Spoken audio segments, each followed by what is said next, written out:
أعوذ بالله من الشيطان الرجيم.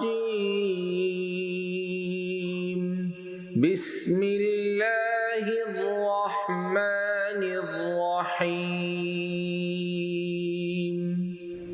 القارعة ما القارعة وما أدراك ما القارعة يوم يكون الناس كالفراش المبثوث وتكون الجبال كالعهن المنفوش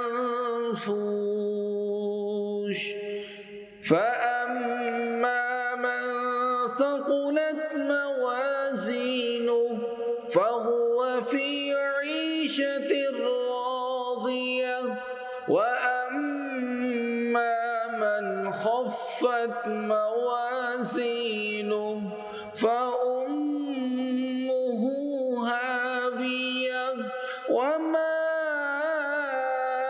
أدراك ما هي نار حامية. صدق الله العظيم.